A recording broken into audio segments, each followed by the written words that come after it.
The morning began like any other at the ITV studios, bright lights, warm tea, and Lorraine Kelly's signature smile ready for another friendly celebrity chat. But as the production crew whispered among themselves, everyone knew today's guest wasn't one to deliver a simple, polite interview.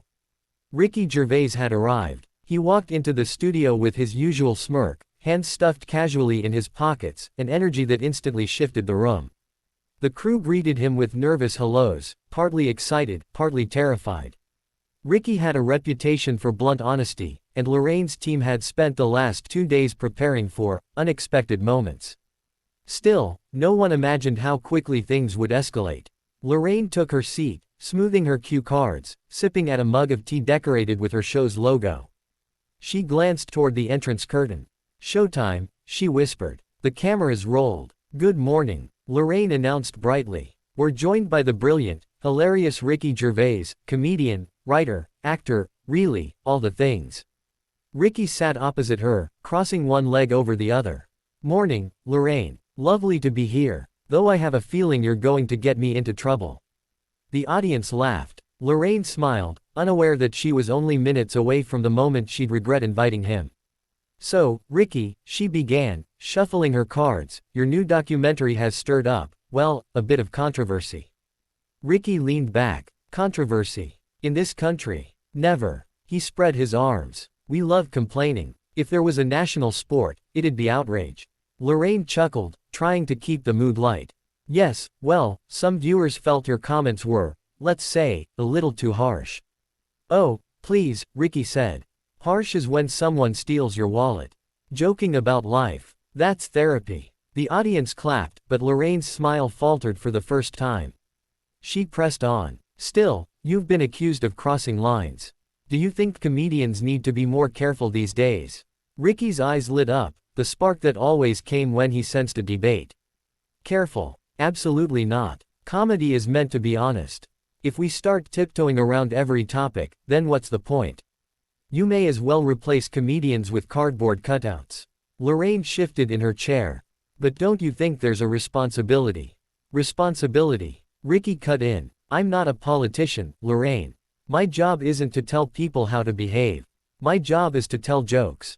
She raised a hand, trying to maintain control. "Let me finish." "No, let me finish," Ricky shot back. "You're suggesting comedians should censor themselves because someone might get upset. That's ridiculous." A murmur spread through the studio. Lorraine's cheeks flushed slightly, though she kept her host's smile firm. "Well," she said, "I think viewers just want to know where you draw the line." "I draw the line," Ricky replied, "at intentional cruelty. But people confuse words with harm. A joke isn't violence, no matter how loudly someone types about it on social media." The audience laughed again, but Lorraine wasn't laughing now. Her tone grew sharper. "Ricky, do you understand that some of your jokes make people feel excluded?" "Everything upsets someone," he countered. "If I say I like dogs, people who prefer cats write essays about how I've personally attacked them." Lorraine sighed. "You're being dramatic." "No," Ricky said, leaning forward, "I'm being accurate." The room tensed. Producers exchanged frantic looks behind the cameras. This was live television. There was no editing, no delaying, no muting. Lorraine tightened her grip on her cue cards. "Okay, let's move on. Your recent comments about celebrity culture." Ricky scoffed loudly. "Oh, here we go. Celebrity culture. The sacred cow." He put his hands together, theatrical. "Forgive me, Lorraine, for daring to suggest that celebrities, many of whom have the emotional depth of a teaspoon, should maybe not lecture the world about morality." A gasp rippled through the studio audience. Lorraine sat up straighter. "Ricky, you can't just insult people like that on morning television." "Why not?" he said. "They insult our intelligence every time they post a 10-minute video crying in a mansion." The audience laughed, though more awkwardly this time. Lorraine glanced at the producers. She had reached her breaking point. "Ricky," she said, "I think we should wrap this up." "Already?" Ricky looked genuinely confused. "We're just getting started." "No," Lorraine said firmly, voice tight, "we are finishing." One of the producers rushed onto the set, whispering urgently to Ricky. He shrugged, hands raised in surrender. All right, I'll go. But you did invite me." Lorraine forced a polite smile. "Thank you for coming." Ricky grinned mischievously. Pleasure. Next time, ask me easier questions. With that, he stood, gave a mock bow to the audience, and walked off the set as the cameras cut to an emergency commercial break. Lorraine exhaled, her shoulders slumping the second they were off air. The studio buzzed with shock. It wasn't every day a guest was escorted off the show. And no one realized this was only the beginning of the chaos. The commercial break felt longer than usual, though it lasted barely 90 seconds. Lorraine sat motionless in her chair, her hands trembling slightly as a makeup artist dabbed powder across her cheeks. The studio was unusually quiet, no laughter, no casual chatter, only the hushed panic of producers trying to salvage the rest of the broadcast. "Lorraine, love," whispered Martin, the show's head producer, leaning close to her, "don't worry. We'll spin this. These things happen." She let out a breath she didn't know she'd been holding. "He completely derailed the interview, Martin." "Completely." Martin nodded sympathetically. "He thrives on chaos. You handled it well." She wasn't so sure. When the cameras came back on, Lorraine smiled her practiced smile and transitioned to the next segment, a cooking demonstration.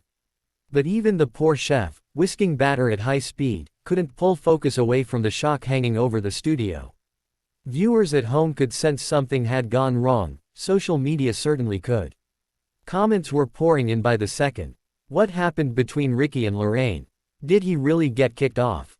Replay it. Even before the show ended, the clip was circulating online, edited, reposted, dissected. Every eyebrow twitch, every interruption, every sarcastic remark was being slowed down, analyzed, and captioned with flaming emojis. Once the cameras cut after the final segment, Lorraine exhaled deeply and stood up. "I need some air," she muttered.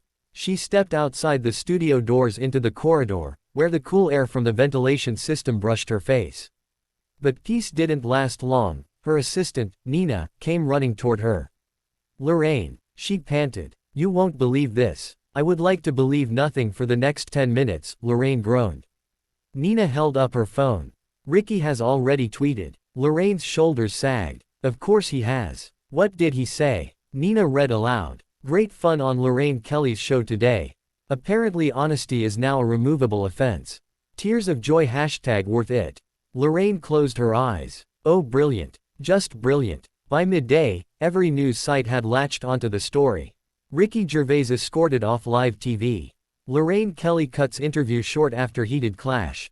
Comedy or chaos. Gervais causes mourning. Show meltdown. Lorraine's phone wouldn't stop buzzing, hundreds of messages from fans, journalists, even fellow presenters. Her producer insisted she take the afternoon off to avoid the growing media storm. But Ricky, he was enjoying every second. While Lorraine tried to decompress in her dressing room, Ricky was already back in his car, laughing as he scrolled through memes viewers had made. His assistant, Tom, sat beside him. "Should we, maybe release a statement? ITV is tense." Ricky waved a hand. "A statement? For what? I didn't swear, didn't break anything. I just talked." "Talked aggressively," Tom mumbled. "Not aggressively," Ricky corrected. "Passionately." At the studio, Lorraine stared at her reflection in the dressing room mirror. "Maybe I overreacted," she whispered. "Maybe I should have let him finish." But the clip told a different story. Ricky had been confrontational, dismissive, and loud. Yet people online were taking sides, many defending him, many defending her, others simply enjoying the drama like a sport. Then came the message that made her stomach drop. Her phone lit up with a text from her ITV director. "We need to discuss what happened. Call me ASAP." Lorraine sank into her chair. "Oh no," she murmured. "They think it's my fault." Back in his car, Ricky looked up from his phone. "Tom, tell me the truth. Did I go too far?" Tom hesitated. "Do you want the truth?" "Always." "Yes. A bit." Ricky rubbed his face. "Brilliant. I've annoyed ITV again." "You annoy everyone," Tom said. "It's your charm." Ricky snorted. "Charm. That's one word for it." But underneath the humor, he felt a pinch of guilt. He liked Lorraine. She was nice, warm, someone who genuinely enjoyed her job. He hadn't meant to push her that hard. As public reaction split into two aggressive camps, Team Lorraine and Team Ricky, the pressure mounted. By early evening, ITV announced they were reviewing the incident. That phrase alone was enough to spark chaos across the internet. Ricky's name trended at number 1. Lorraine trended at number 2. Everyone had an opinion. Lorraine sat on her dressing room sofa, scrolling through the tidal wave of posts, wondering how the day had spiraled so fast. Meanwhile, Ricky paced around his living room at home, wondering what call would come next, from ITV, from his agent, from whoever wanted to yell at him. Neither of them realized that within 24 hours, something even bigger was coming, something that would force them to confront each other again. And this time, it wouldn't be on Lorraine's sofa.